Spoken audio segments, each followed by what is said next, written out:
Abra sua Bíblia em Deuteronômio, capítulo 12.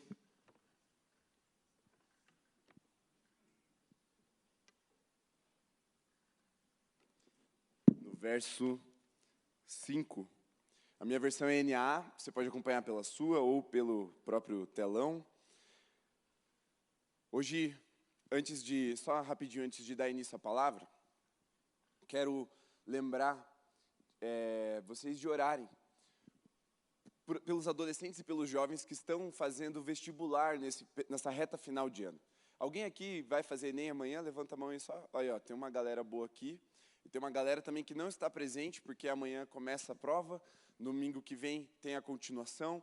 Então, eu queria que vocês orassem por isso. Talvez você que está para fazer o Enem, está fazendo as provas de vestibular, é fácil você falar assim, nossa, realmente a gente precisa de oração. Mas se você não está nesse período, você já passou faz tempo dessa fase, você sabe que o TCC é pior que o vestibular, você meio que ignora, você fala, não, orem por essas pessoas, é importante, é uma fase muito crucial, muito decisiva e afeta muito as emoções e às vezes até o espírito das pessoas. Então orem por elas, orem pelos seus irmãos e irmãs que vocês sabem que estão prestando vestibular nessa reta final aí do ano. Hoje também temos um casamento, temos o feriado, mas eu tenho certeza que Deus tem uma palavra e um tempo precioso para nós aqui nessa noite. Então eu queria orar com você antes de começar dessa vez, antes mesmo de ler o texto. Se você puder fechar o seu olho, colocar a mão no seu coração, dá uma boa respirada aí, aquela bem pelo nariz e solta pela boca. Tenta se concentrar. Eu queria pedir com muito carinho que você ofertasse ao Senhor a sua atenção agora. Porque a palavra que eu vou trazer é rápida, ela é simples, eu acho que ela é rápida, com certeza ela é simples, mas ela é muito importante, muito decisiva. Foi para mim, foi para a minha vida. E eu queria que você ofertasse ao Senhor a sua atenção agora. Espírito Santo, fixa os nossos olhos no trono de Jesus. Abre os nossos ouvidos para ouvir a voz do nosso Deus. Prepara o nosso coração para ser uma terra boa, para que as sementes lançadas elas sejam prósperas, frutíferas. E que em nome de Jesus o Senhor se agrade de nós e derrame sua glória mais uma vez sobre nós. Amém, Senhor. Amém. Mensagem de hoje, os níveis da presença de Deus. Nós vamos abrir uma série de mensagens, então é uma mensagem introdutória, e eu queria muito que, se você puder anotar, ou depois, quando você chegar em casa, você revisar a mensagem pelo YouTube, ou no corte, quando sai, se eu não me engano, na terça-feira, 5 da tarde, você revisar a mensagem e anotar, porque eu vou construir, e nós vamos construir a série de mensagens até o dia 10 de dezembro, que é o último culto do Holy desse ano, dentro dessa temática. E a introdução, ela não serve só para gastar o teu tempo antes de entrar no que realmente importa. A introdução, ela é para te dar uma forma de enxergar, de ler e de absorver tudo aquilo que vai ser dito depois. Então é muito importante que você compreenda, que você enraize essa mensagem no seu coração hoje, para que todo o restante seja bem aproveitado por você. Dito isso, vamos então ler o texto. Deuteronômio, capítulo 12, versos 5, e somente esse versículo. Está escrito assim: pelo contrário, busquem o lugar que o Senhor, o seu Deus, escolher entre todas as tribos, para ali pôr o seu nome e a sua habitação. É para lá que vocês devem ir. Muito bem, esse é o texto base dessa mensagem. Só que ele começa com pelo contrário, ou entretanto, contudo, porém, significa que ele está fazendo uma ponte com uma fala anterior. Se você verificar os versículos imediatamente anteriores ao 5, você vai ver que Moisés está falando para o povo que não poderia ser feito ou construído um lugar de culto, nem ser feito o culto nos lugares onde havia ídolos, onde havia altares para os deuses da terra de Canaã. Moisés está instruindo o povo, quando vocês entrarem, ou melhor, Deus está instruindo o povo por meio de Moisés, quando vocês entrarem na terra prometida, não chega e reaproveita as coisas. Tira tudo, faz uma limpa, e aí pelo contrário, em vez de aproveitar as coisas, pelo contrário, vocês vão eliminar e vão construir um lugar de adoração exatamente na tribo e no lugar onde Deus escolher. É isso que ele está falando para o povo de Israel. Vamos lá. A palavra de hoje é sobre a presença de Deus. Deus escolheu um lugar para pôr o seu nome, e Deus escolheu um lugar para pôr a sua habitação. Ou seja, existe um tipo de presença que Deus não manifesta em qualquer lugar. Existe um nível da presença de Deus que não é acessado por qualquer um. Existe uma manifestação da glória do nosso Deus que Ele escolhe um lugar específico, um tempo específico para derramar sobre a terra. Só que eu e você sabemos muito bem de uma coisa: Deus é onipresente. Quando nós vamos descrever quem é Deus, nós temos uma certa facilidade de citar alguns conceitos filosóficos que nós não entendemos, como, por exemplo, onipresença, onipotência e onisciência. Essa palavra oni, esse prefixo oni, quer dizer que é ele é presente em todo lugar, ele tem todo o poder e ele tem todo o conhecimento, toda a ciência. Só que, se você parar para pensar, você não sabe exatamente o que isso significa, porque é impossível você saber o que isso significa. São termos filosóficos que vêm trazer uma ideia de inacessibilidade. Eu e você não conseguimos entender o quanto Deus é poderoso, o quanto Deus é sábio ou ciente das coisas. Eu e você não conseguimos entender o que é Deus estar em todos os lugares. É muito difícil da gente entender isso. Mas a Bíblia diz que Deus está em todos os lugares. É um conceito que nós desenvolvemos e aplicamos para Deus porque é verdade, é bíblico. Deus está em todos os lugares. Só que o fato de Deus estar em todos os lugares significa que Deus se manifesta de forma gloriosa, do mesmo nível, do mesmo jeito em todos esses lugares? Sim ou não? Não. O próprio Deus está dizendo, através da palavra, em diversos lugares, em diversos momentos da história, que Ele escolhe um povo, que Ele escolhe um lugar, que Ele escolhe um momento e uma forma de se manifestar de um jeito diferente dessa onipresença. Então eu queria que você olhasse para o telão. Pode projetar aquela imagem, Jorge, por favor? Queria que você olhasse para o telão e prestasse atenção, tentasse entender o que é isso. Você tem ideia do que é que está projetado na tela agora? Alguém? Tem uma ideia, assim, não precisa ser exato, só levanta a mão. Ó. Tem um ali, 2, ok. Isso aqui é uma ilustração, é óbvio que isso aqui não é uma fotografia, tá? Isso é uma ilustração do que nós chamamos de universo observável, ou até onde o universo se expandiu. E a Bíblia diz que Deus, Ele mede esse universo, que está desenhado ali, de uma forma muito bonita, muito gráfica, a palmos. É tipo, sabe quando você vai falar assim, será que cabe? Aí você põe a sua mão aqui, aí mede a outra, 3 palmos tem esse púlpito. A Bíblia fala que Deus mede esse universo a palmos, que toda a existência, o tempo e o espaço-tempo, está contida em Deus. E Deus está em todos esses lugares porque Deus criou nele mesmo todas essas coisas. Então não há nenhum centímetro quadrado de todo esse universo em que Deus não esteja presente. Mas, pastor, Deus está presente em todos os lugares mesmo? Sim. Mas até no prostíbulo? Sim. Mas Deus está presente até no inferno? Sim. Deus está em todos os lugares. A diferença é que cada um desses lugares Deus se manifesta de uma forma, de um nível diferente. No céu, a Bíblia descreve que é um nível de glória, de revelação tão vislumbrante que até os anjos e os seres viventes ficam perplexos com as maravilhas que eles veem no trono de Deus. Mas no inferno, Deus está lá presente, se manifestando com ira. E é a presença de Deus se manifestando. Algumas pessoas, na tentativa de justificar o inferno, dizem que o inferno é a ausência de Deus, e não é. Não é verdade. A Bíblia diz que Deus se manifestou com ira para punir Satanás e seus demônios. É para isso que o inferno foi criado. E Deus está em todo o lugar da existência.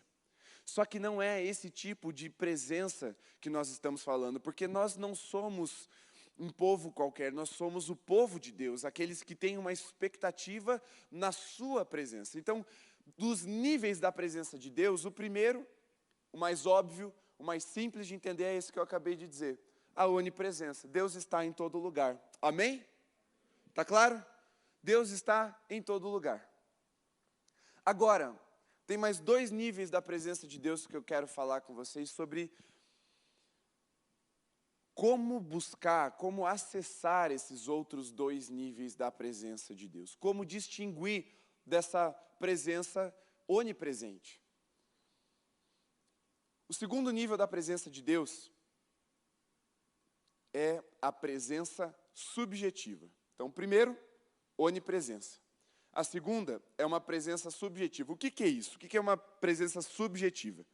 Ela está diretamente ligada à relação que o indivíduo tem com Deus.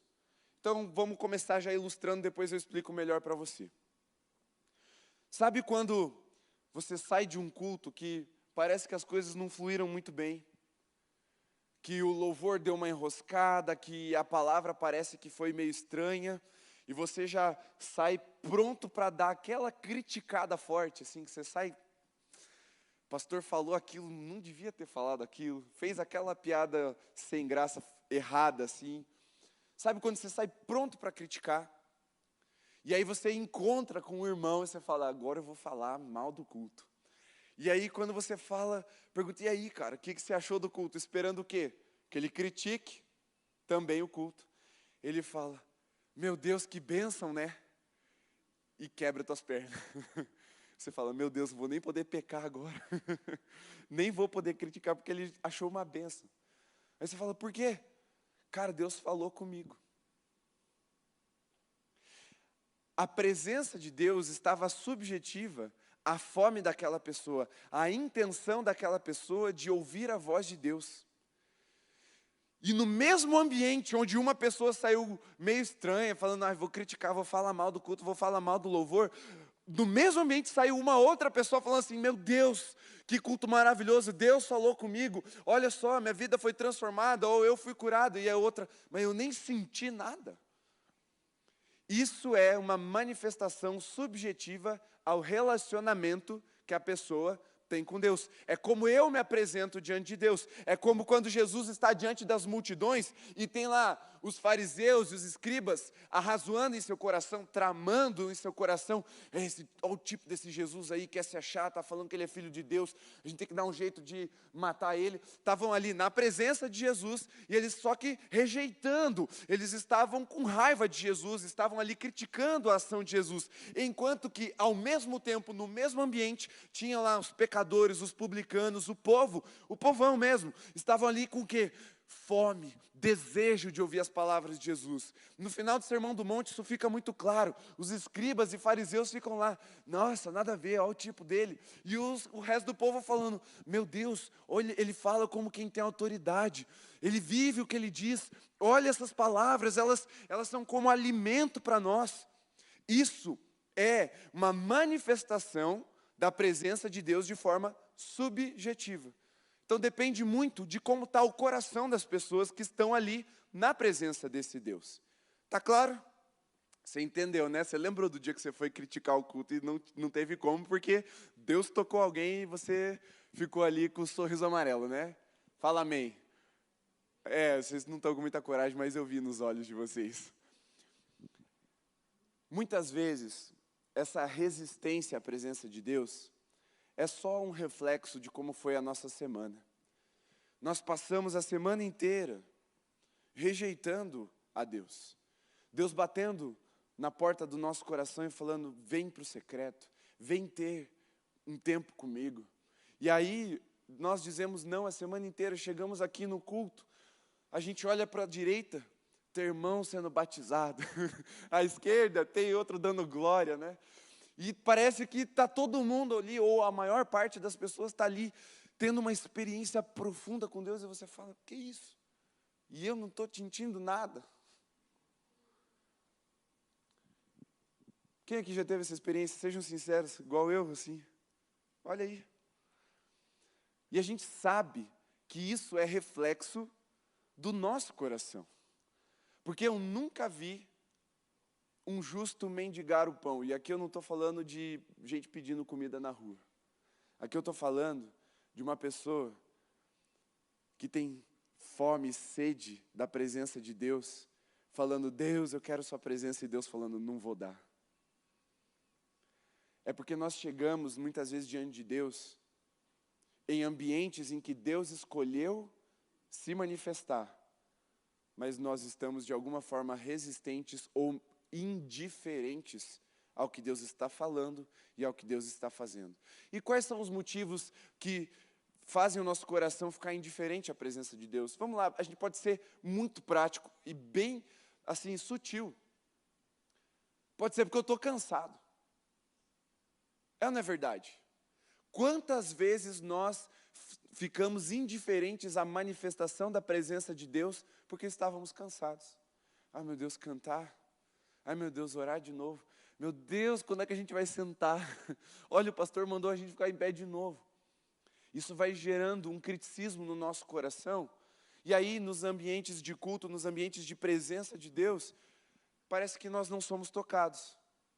Essa é a presença subjetiva de Deus. Porque ela está diretamente relacionada ao coração humano. Ela está diretamente relacionada ao tamanho da nossa fome e da nossa sede. Não tem uma evidência física. O teto está no lugar. O chão não rachou. Não tem fumaça. Mas aquele que tinha fome, aquele que tinha sede da presença de Deus foi tocado profundamente no seu ser e saiu glorificado pela presença de Deus. Você sabe do que eu estou falando. Você sabe que quando nós chegamos diante de Deus, com essa fome, com essa sede, não tem louvor desafinado que nos tire a alegria de adorar. Quando nós chegamos diante de Deus com essa fome, essa sede, não tem pregação mais ou menos, ou pregação ruim, cheia de ruídos, que nos impeça de ouvir a voz de Deus. E sabe, eu cheguei num momento da minha vida, quando eu estava fazendo seminário, a uma conclusão que eu levo para a vida, assim. Todo seminarista é miserável. Seminarista, todo mundo sabe o que é seminarista? Alguém não sabe o que é um seminarista? Levanta a mão. Vou explicar. Seminarista é aquele que está fazendo faculdade de teologia para se tornar um pastor. Por que ele é o tipo mais miserável de gente que existe na Terra? É porque ele ainda não sabe nada, mas ele acha que sabe tudo. Ele acabou de entrar, ele acabou de conhecer teologia. E ele já acha que ele vai, assim, traduzir o que nenhum tradutor conseguiu traduzir. Ele vai interpretar o que nenhum teólogo conseguiu interpretar. Ele vai corrigir o sermão do pastor, que está há 30 anos pregando o evangelho.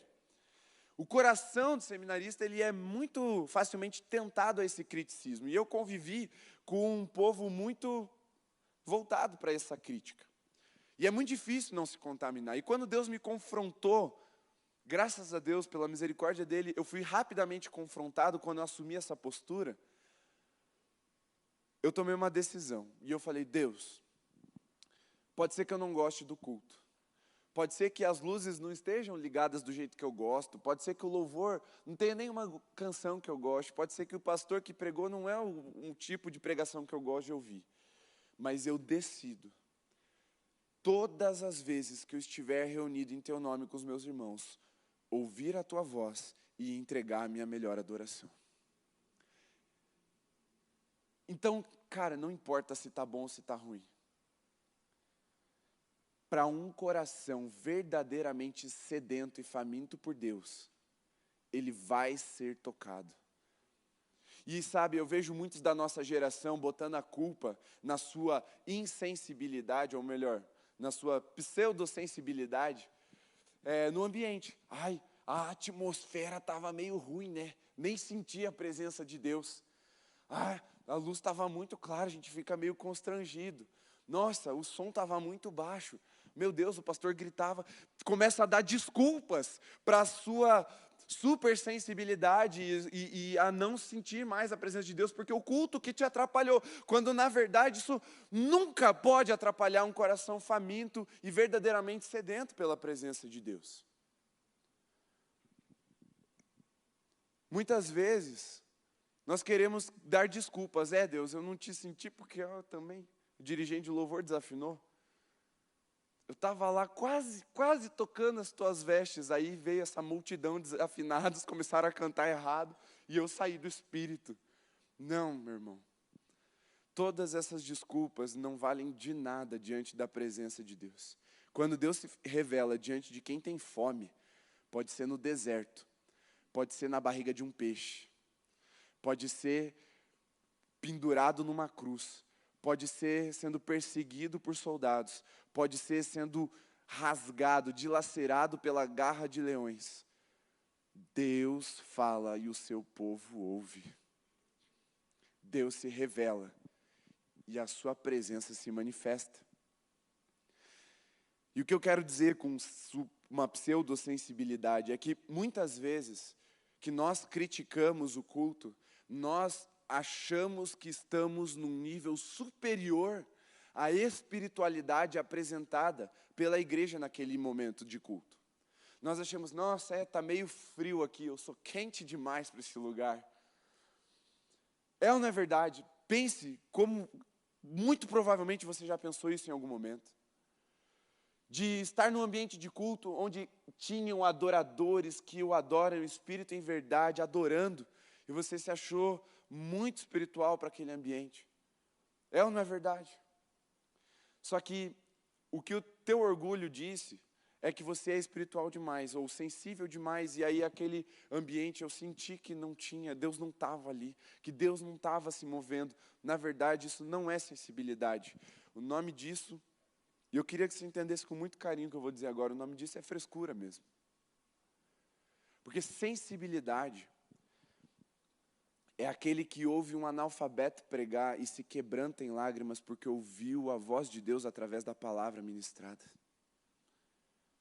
Sensibilidade não é você pagar caro para ir numa conferência top, onde vai ter as melhores bandas e o teu pregador preferido, e chegar 2 horas antes dos portões abrirem. Isso não é sensibilidade. Isso só mostra como você precisa de muitos artifícios para ouvir a voz de Deus. Mostra como o seu coração, na verdade, está cauterizado, está insensível. Se você precisa de uma grande conferência, de um grande ambiente, de uma quantidade enorme de pessoas, ou de uma música específica para ouvir a voz de Deus, meu querido irmão, minha querida irmã, você está insensível à presença dEle. E você precisa de quebrantamento. Você precisa de arrependimento. Porque filhos de Deus verdadeiramente sensíveis leem um versículo no poste e se quebrantam e começam a chorar. Ouve uma música ruim, se quebrantam e começam a chorar. Se entregam à presença. Entregam a sua adoração. Entregam o seu coração. Mas essa presença, esse segundo nível de presença, ele é subjetivo à busca. Ele é proporcional à fome e à sede de cada um. Então, quando você vê alguém criticando, e às vezes a pessoa tem razão, tá? Pode ser que o pastor tenha falado uma besteira. Pode ser que tenha sido um louvor desafinado. Pode ser que o ambiente estava meio esquisito. A questão não é se tem razão ou não. A questão é o quanto a pessoa deixou essas coisas pequenas impedirem ela de serem tocadas pela glória de Deus. Quando que quem tem fome, quem tem sede, quem tem desespero pela presença de Deus, abre caminho no meio de uma multidão, correndo risco de ser apedrejado, e puxa a orla da veste de Jesus.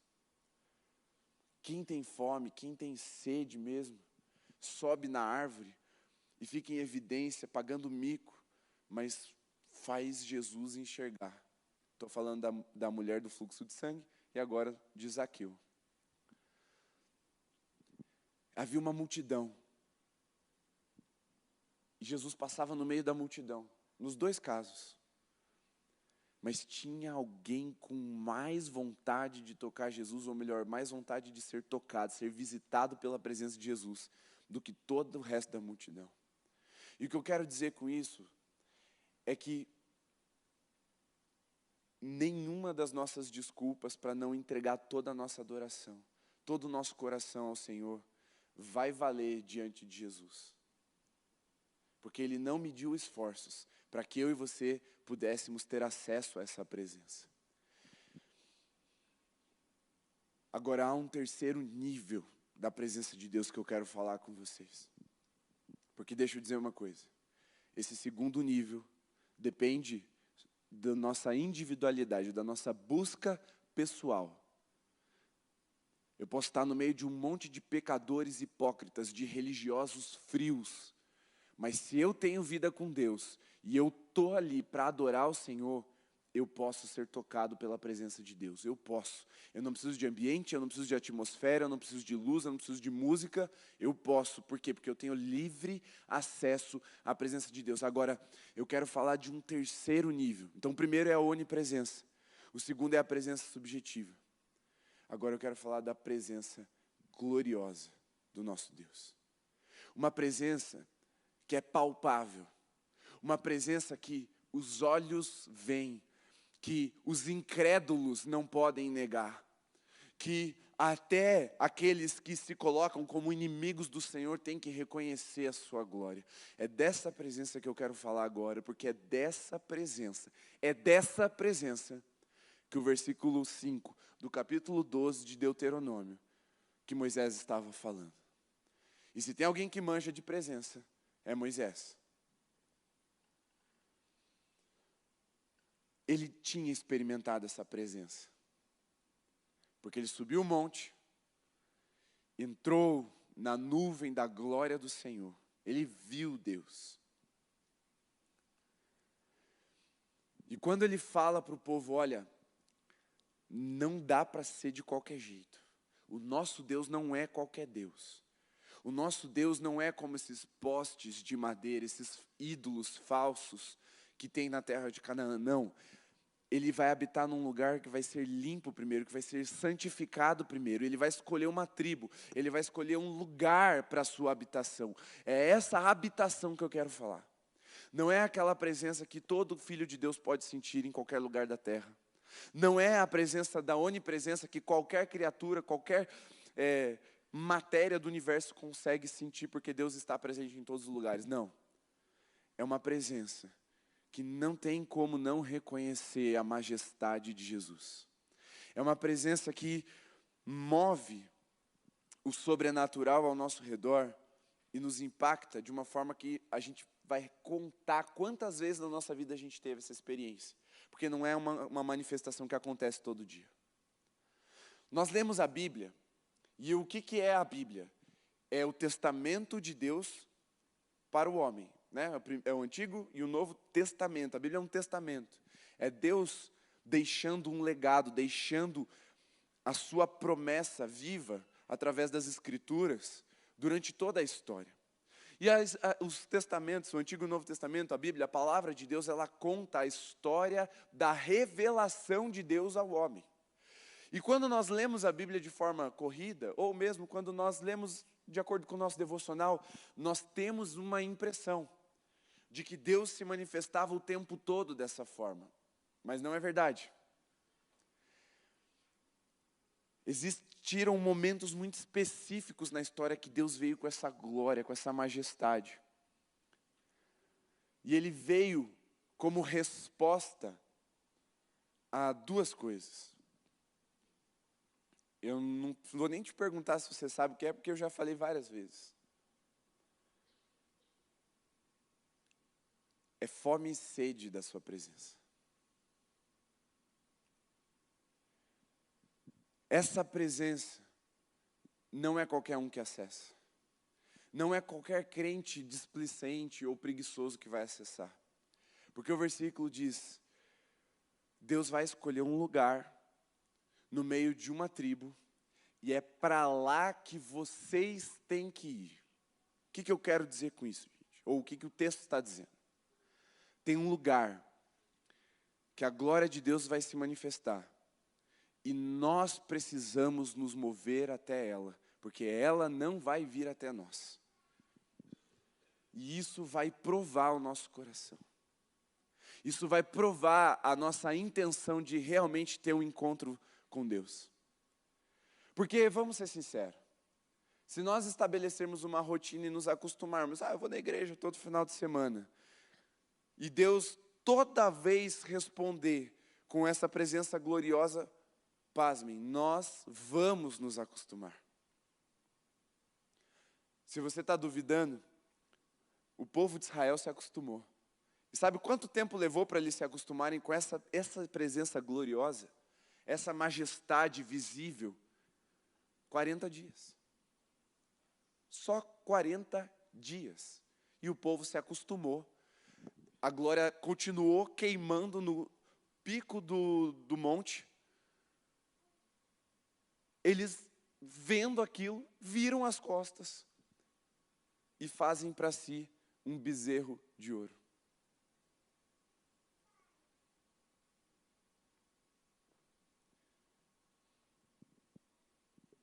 Por isso, o Thiago também deu um spoiler agora, né, na abertura do culto. Para que Deus responda às nossas orações, esse clamor que nós temos, Senhor, vem e manifesta a Tua glória nesse lugar, nós precisamos estar preparados para não nos acostumarmos com essa presença.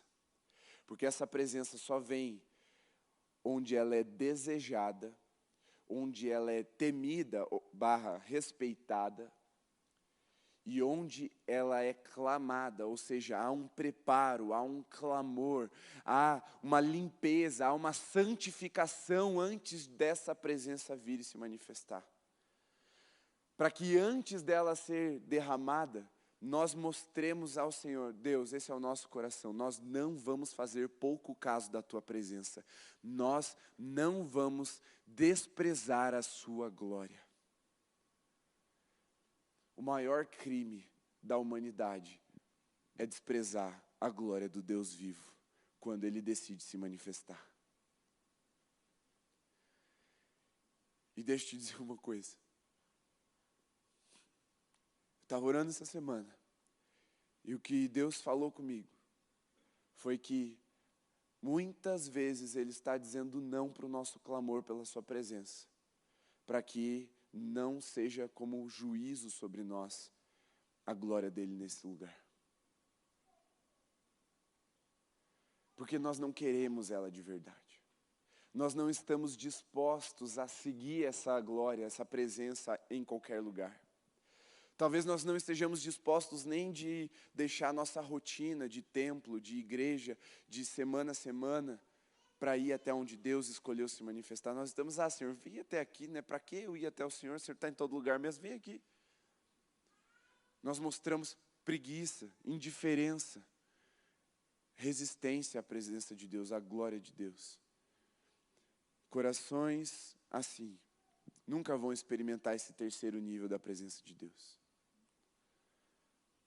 Esse nível é só para aqueles que decidem subir a montanha. É só para aqueles que decidem ir para o meio de um deserto. E eu quero fechar essa palavra falando sobre essa ida ao deserto.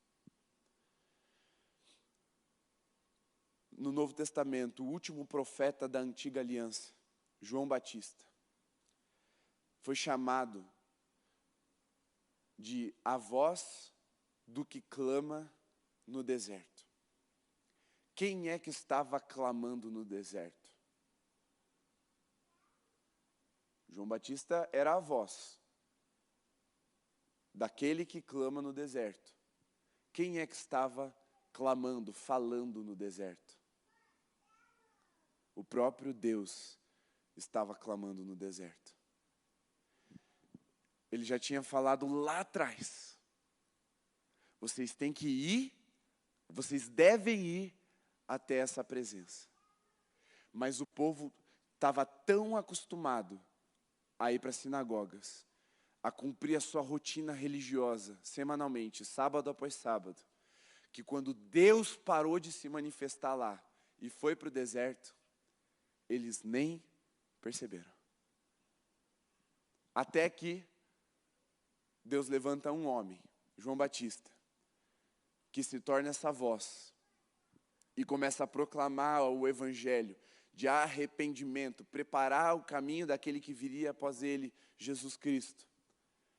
E aí, milhares e milhares de pessoas começam a sair do conforto das sinagogas, do templo, a sair da segurança dos muros da cidade e a se dirigir a um lugar onde não tinha sombra, não tinha cadeira acolchoada, não tinha microfone, não tinha banda, não tinha luz baixa como nós usamos aqui, não tinha um anfiteatro como esse, não tinha bebedouro, não tinha banheiro, não tinha nenhum tipo de sofisticação. A única coisa que eles tinham era um cara vestido de pele de camelo que comia gafanhoto melado no mel. Mas eles foram até lá, porque Deus estava se manifestando no deserto. É esse tipo de fome e de sede que eu e você precisamos demonstrar, para que Deus responda ao nosso clamor pela sua presença gloriosa. Assim como João Batista e o povo que seguiu ele, nós precisamos estar sensíveis à presença de Deus e irmos onde Deus está indo. E isso eu não estou falando de um deslocamento geográfico, sair da igreja literalmente e ir lá para fora, ou ir lá para o estacionamento, não é esse o ponto. Mas é sairmos da nossa zona de conforto, é sairmos da nossa rotina religiosa e passarmos a mostrar para Deus que nós verdadeiramente o queremos, que nós estamos dispostos a ir um pouco além, a entregar um pouco mais, a nos quebrantarmos mais, a dormirmos um pouco menos, a abrir mão de uma refeição e fazer jejum, a ler um pouco mais do que quando eu sinto sono e fecho a minha Bíblia, a dar esse a mais e mostrar: Senhor, eu tenho fome, eu tenho sede pela Tua presença manifesta na minha vida. Eu quero o Senhor, eu não estou satisfeito, eu não estou acomodado, eu não estou acostumado, Senhor. Eu preciso de mais de Ti. Só que precisamos gerar essa realidade em nós. Talvez quando você fala: Senhor, vem, e Deus fala: não vou, é a melhor resposta que Ele pode te dar. Porque se Ele viesse, você desprezaria, você seria indiferente, ou você escarneceria. E eu também. Uma coisa que Deus foi me mostrando enquanto eu meditava nessa palavra essa semana, é que quando Deus escolhe um lugar para derramar a sua presença com peso, com uma glória, ou nós perdemos o controle, ou nós perdemos o filtro e passamos a criticar. Atos 2. Tinha um lugar que Deus mandou os discípulos estarem. Vão para Jerusalém, fiquem lá, até que do alto vocês sejam revestidos de poder. Jesus falou para eles: vai lá e fica até o Espírito vir sobre vocês. E quando o Espírito Santo veio sobre aquele lugar, o cenáculo, a glória de Deus encheu o templo. E as pessoas começaram a serem cheias do Espírito Santo. E uma manifestação visível veio. Línguas como de fogo pousavam sobre as cabeças. Só que tinha um outro tipo de gente que começou a observar. E a falar: olha lá, tudo bêbado. Estranho, né? Cada um aqui ouve na sua língua, mas devem estar todo mundo bêbado. A gente começa a dar desculpas para não interagirmos com a glória de Deus. Se no Éden, onde não havia pecado, quando a terra ainda não havia sido ferida pela maldição do pecado, o ser humano conseguiu virar as costas para Deus. Não menospreze o potencial do meu e do seu coração de virarmos as costas para a glória de Deus e desprezarmos ela. E eu sei que soa como uma chamada de atenção, mas não é. É uma convocação para nos prepararmos, porque Deus já escolheu um lugar e uma hora. Deus já escolheu um povo, uma tribo, e Ele vai se manifestar de forma gloriosa. E essa palavra, meu irmão, minha irmã, é para que você se prepare, porque Ele vai se manifestar dessa forma. Ele vai. E ou você vai ser indiferente e resistir, ou você vai mergulhar e falar, era isso que eu queria, Senhor. É disso que o povo gosta. Ou você vai falar assim, para que tudo isso? Que exagero. Ou você vai esquecer que o tempo existe, que tem uma agenda, que tem amanhã, e você vai desfrutar da nuvem da glória do Senhor nesse lugar. Mas eu e você precisamos querer. Eu e você precisamos desejar de todo o nosso coração. É só para quem quer de todo o coração. A onipresença, até os demônios desfrutam da onipresença de Deus. Não se contente com isso. Uma presença subjetiva, um arrepio na espinha, um quentinho no coração, todo crente pode sentir, até às vezes um não crente sente. Mas esse terceiro nível da glória de Deus é só para quem tem fome, é só para quem tem sede, é só para quem decidiu buscar de todo o coração. Fique em pé no seu lugar.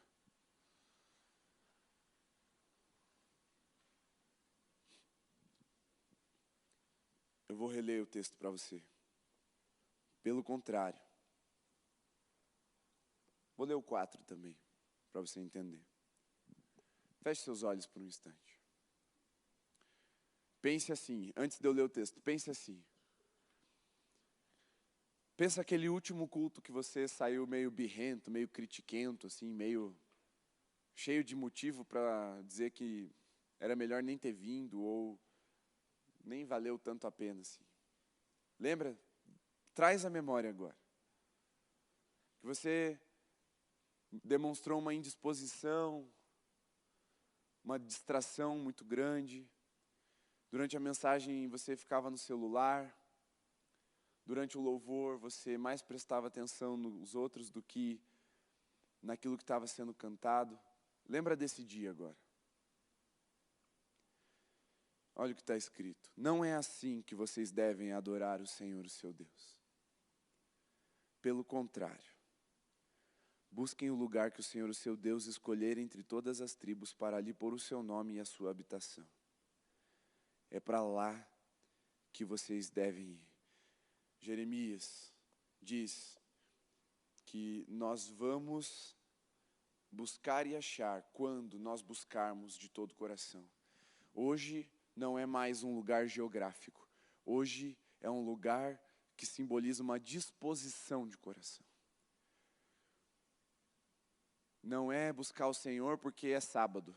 Não é buscar o Senhor porque você é crente. Não é buscar o Senhor porque está na hora do culto. Ou porque você veio com a galera. É buscar o Senhor de todo o coração. É para lá que você deve ir. Para esse lugar de todo o seu coração.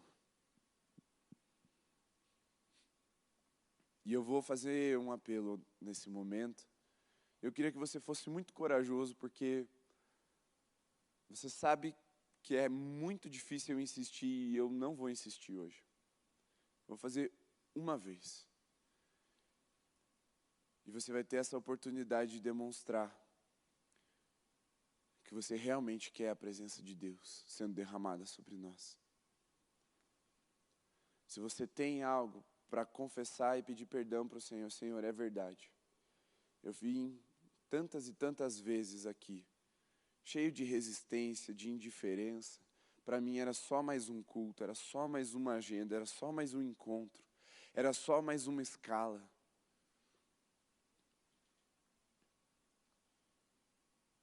Mas, Senhor, agora eu estou consciente de que eu preciso entregar todo o meu coração para que o Senhor venha de forma gloriosa sobre mim.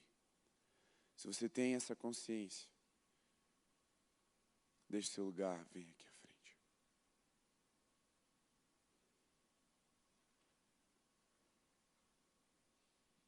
Se você tem essa consciência, vem e comece a falar com o seu Senhor.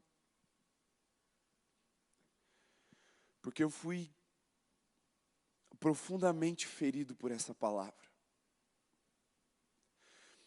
Essa semana, todos os dias, eu acordava. E o que Deus falava ao meu coração era: você não me quer tanto assim.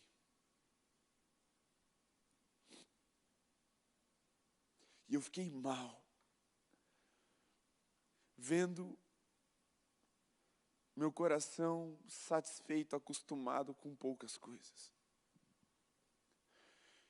E eu comecei a clamar: Senhor, tem misericórdia de mim.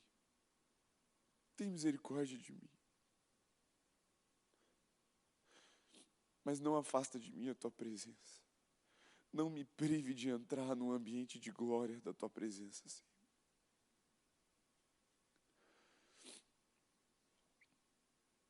E aí Deus falou ontem: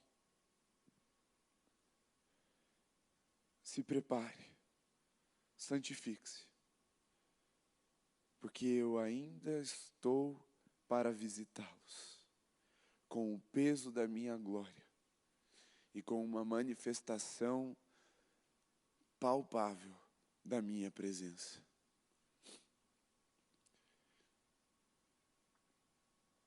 Deus virá nos visitar, não de uma forma onipresente, nem subjetiva, mas com uma presença gloriosa. Nós só precisamos preparar esse ambiente, de falar: Deus, eu quero, Senhor.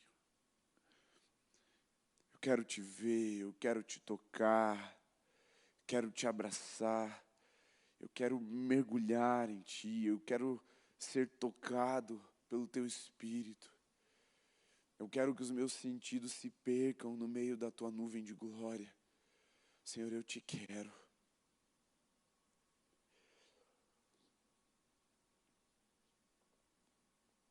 É hora de você falar: Senhor, eu vou subir a montanha, eu vou até o deserto, eu vou abrir mão da minha segurança, eu vou abrir mão da minha rotina,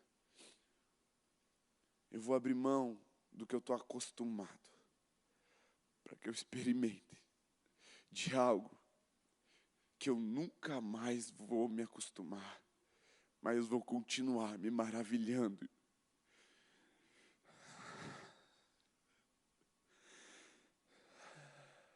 Exclamando da tua santidade como seres viventes fazem. Ah, eu tenho sede e fome por uma presença. E que eu vou dar voltas no teu trono, Senhor, sem me cansar. E exclamar: santo, santo, santo é o Senhor. Tamanha majestade revelada pela tua nuvem de glória, Senhor. Senhor, olha para os nossos corações agora com a tua luz. E gera em nós arrependimento, Senhor. Arrependimento, quebrantamento. Gera em nós sede, gera em nós fome por ti, Senhor. Porque não tem mais nada nessa vida que pode nos manter de pé senão a tua presença, senão a tua glória, Senhor, sobre nós. Se nós confiarmos só na nossa subjetividade, se nós confiarmos só na nossa rotina, se nós confiarmos só na tua onipresença e não experimentarmos esse algo mais profundo, mais verdadeiro, mais real do que a própria realidade, Senhor, nós seremos enganados, facilmente enganados pelos falsos profetas, facilmente enganados por qualquer vento de doutrina, facilmente enganados pelos moveres estranhos desse mundo, pelo espírito do anticristo. Mas se nós estivermos mergulhados, imersos, batizados na tua glória, Senhor, nada poderá nos roubar de ti, nada poderá nos afastar do teu grande amor, nada poderá tirar os nossos olhos do teu trono, Senhor. Mas nós precisamos te ver, nós precisamos ter essa experiência maior, esse nível mais profundo de intimidade com o Senhor, esse algo mais palpável, Senhor. Nós precisamos, Deus.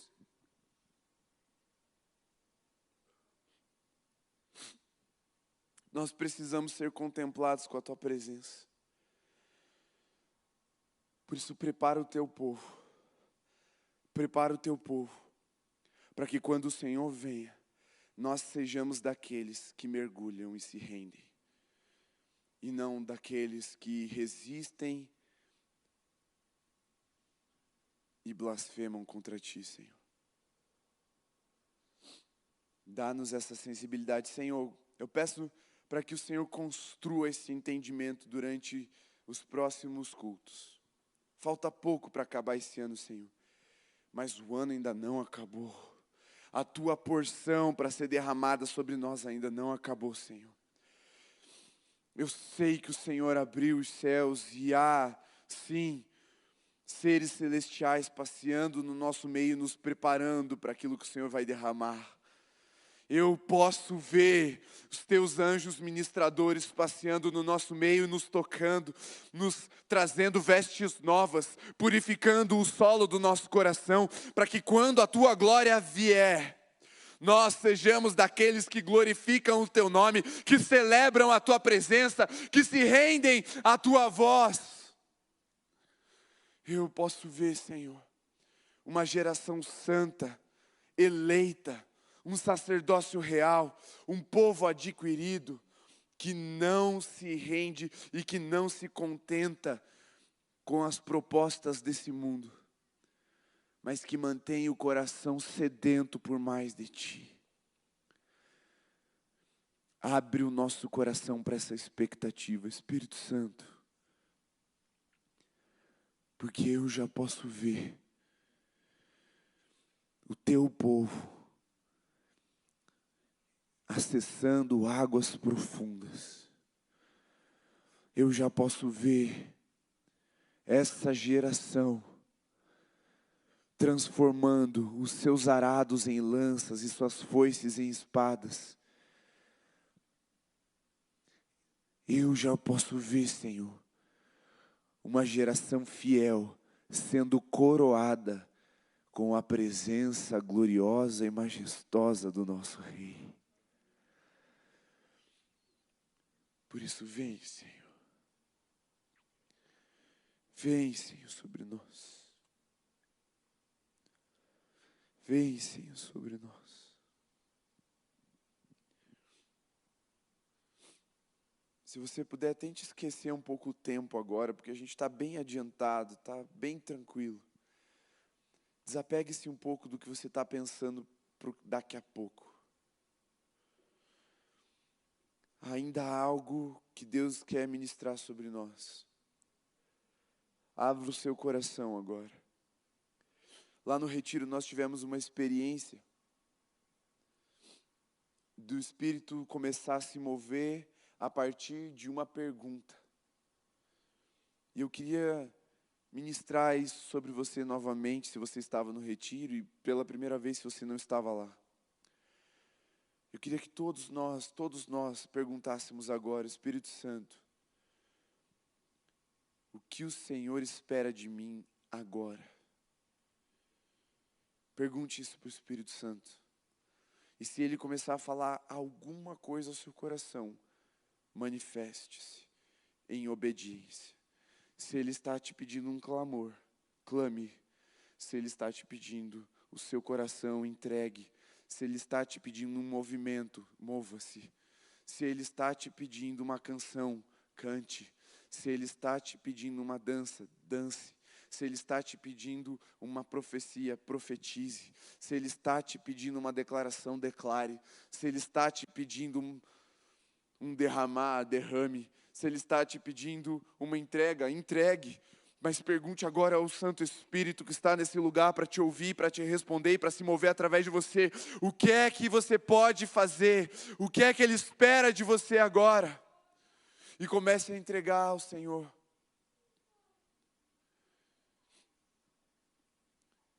Se é se mover na direção de alguém, mova-se. Se é perdoar, perdoe. Se é abraçar, abrace. Se é se prostrar, se prostre. Mas pergunte, Espírito Santo, o que o Senhor espera de mim agora? Eu decido ir até o Senhor. Eu decido me dobrar.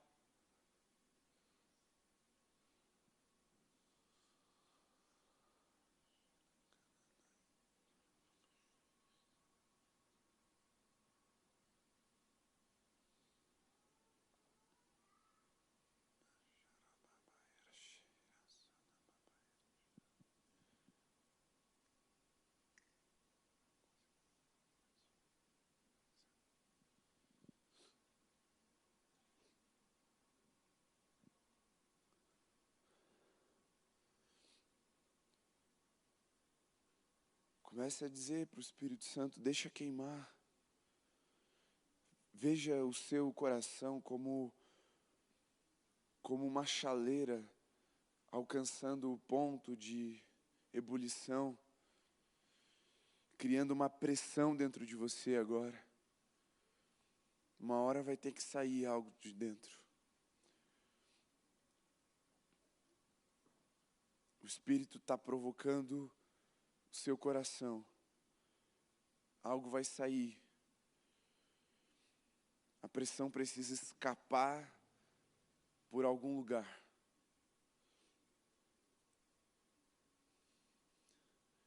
Seja ousado. Entregue o que Ele está te pedindo. Perceba o fogo apertado em seu peito. Ele não vai te dar descanso. Entregue o que Jesus está te pedindo. Entregue o que o Espírito está te pedindo. Faça o que Ele está te falando para fazer agora. Comprometa-se com o que Ele está pedindo para você se comprometer.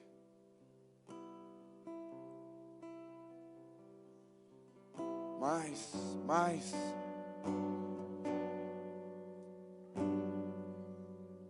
Mais, Senhor. Aumenta a pressão dentro de nós. Não queremos conter, Senhor. Aumenta a pressão dentro de nós, Senhor.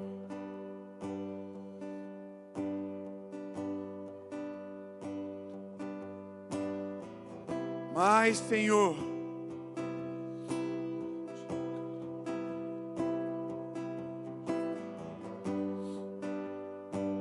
Ainda existem lágrimas contidas. É hora de liberarmos. Ainda existe um clamor contido, é hora de clamarmos. Ainda existe um desespero maquiado, mascarado, é hora dessas máscaras caírem e o clamor ecoar.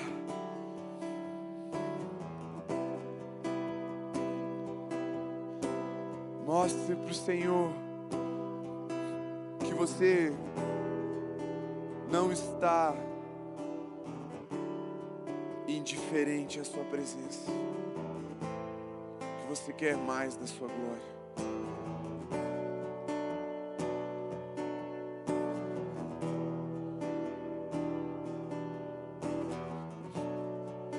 Não é hora de se sentir culpado nem indigno. Não é hora de costurar o véu que foi rasgado por Jesus. Não se enrole nos trapos de um véu que já foi rasgado, tentando esconder a sua vergonha, tentando esconder a sua nudez. É hora de estar com o coração rasgado diante de Deus. Eis que estou à porta e bato. Aquele que abrir a porta, eu entrarei e cearei com ele, diz Jesus. Há um lugar glorioso chamado mesa da presença, a mesa do banquete, a mesa onde a fartura do pão, onde a nossa fome pode ser e deve ser saciada nele. Jesus está nos chamando para ir para esse lugar, um lugar de intimidade, um lugar de devoção, um lugar de entrega, um lugar onde Ele escolheu para habitar. Ele já disse que vai vir. Mostremos a Ele a nossa fome, a nossa sede. Senhor Jesus, alimenta-nos com fome e sacia-nos com sede. Que o nosso coração nunca cesse de te buscar, mas de todo o coração queremos empreender uma busca diária, constante e inabalável nas nossas vidas por mais de Ti, por acessar um nível mais profundo, um nível da Tua glória, Senhor, onde a Tua presença ela é palpável, onde os nossos sentidos podem percebê-lo, onde nós mergulhamos, Senhor. Sejamos nós essa tribo que o Senhor escolheu para habitar. Sejamos nós o lugar em que o Senhor escolheu para habitar dessa forma. Como a Tua palavra diz: farei de vocês o meu povo, o lugar santo da minha habitação. Sejamos nós, Senhor. Mas aumenta a nossa expectativa por mais. Que nunca mais nos apresentemos diante do Senhor sem termos expectativas do Seu derramar, sem termos expectativas na Tua voz, sem termos expectativas de entregar uma adoração verdadeira e espiritual do qual o Senhor é digno. Que nunca mais nos acheguemos diante do Senhor sem fome e sem sede.